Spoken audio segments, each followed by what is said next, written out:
Hi guys, so as you guys know, I've been studying for my STEP exam. So today I won't be able to do a full vlog, but I'm gonna do a quick Q&A video. I wanna show you guys quickly my desk setup. So this is what it looks like. I have all these tables and things I need to memorize up on the wall, my computer, and my desk. This is sort of the couch area where I've just laid out all my books. And on the wall here, I've printed out all the videos from Sketchy Micro, which is a website, like a learning website, and all the videos I need to watch. And as I watch, I've been kind of checking them off like this. So anyway, I'm going to answer some quick questions from you guys. So we'll get started.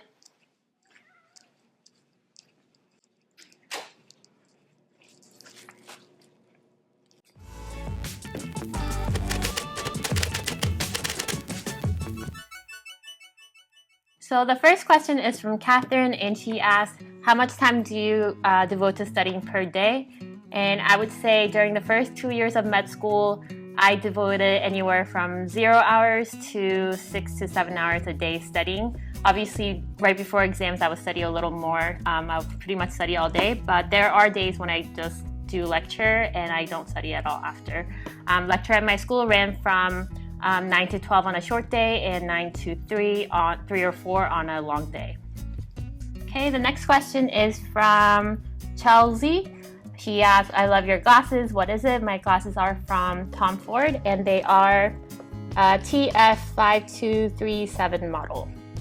Next question is from Kiara, and she asked, what brand of laptop size would you suggest for med school?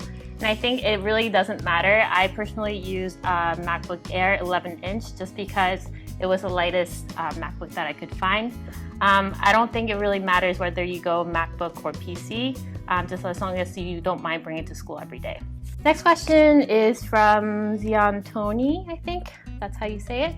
And the question is, how long before you do another video? I love them. Well, thank you. And we try to release a video every Saturday. Next question is from Raika. I hope I'm saying that right. And the question is, what is the difference between pre-med and med school?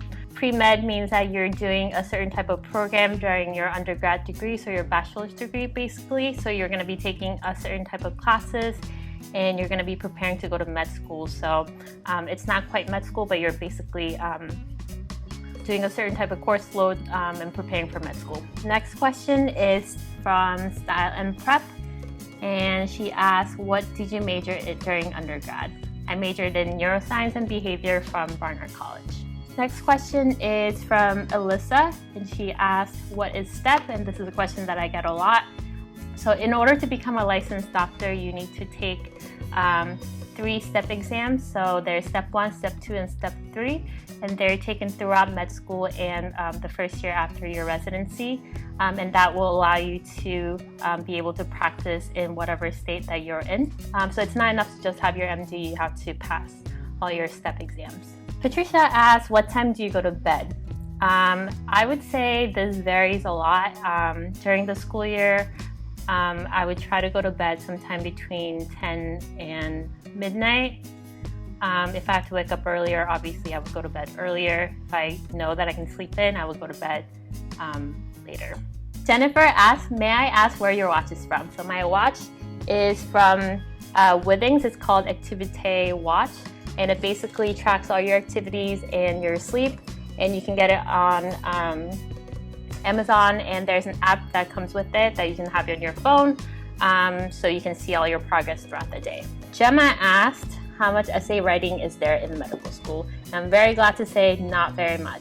I would say the only writing that we have to do is a lot of what we call HMP, like we're doing history and physical. So you're writing up the result of interviewing a patient and doing a physical exam on a patient, and you sort of like write their story and write your findings. So that's as much writing as I have done in med school.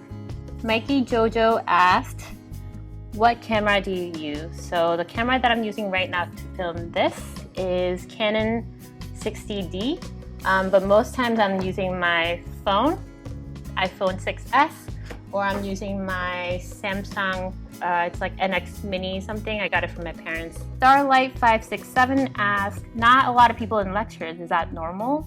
At my school, and I'm sure it's the same at a lot of other schools, All the lectures are recorded and they're put online, so students don't really have to come to lecture.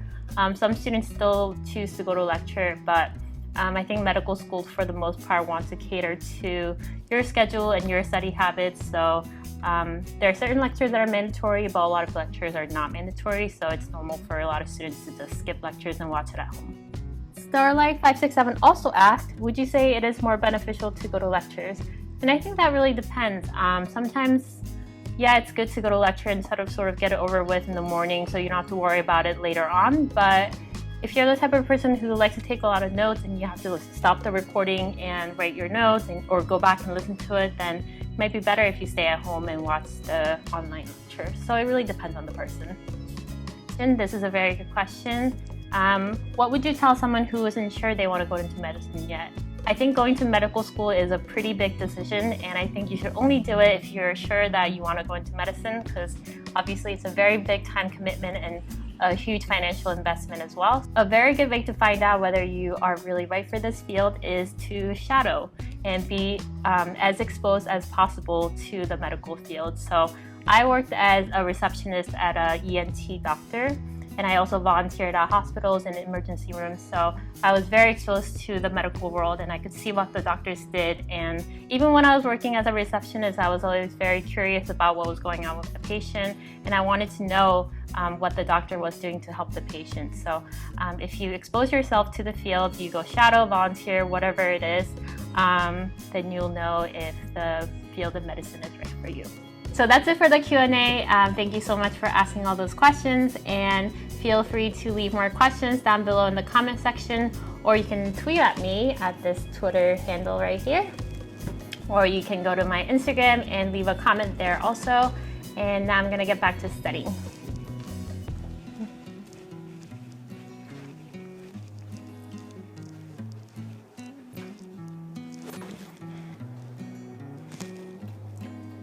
Bye.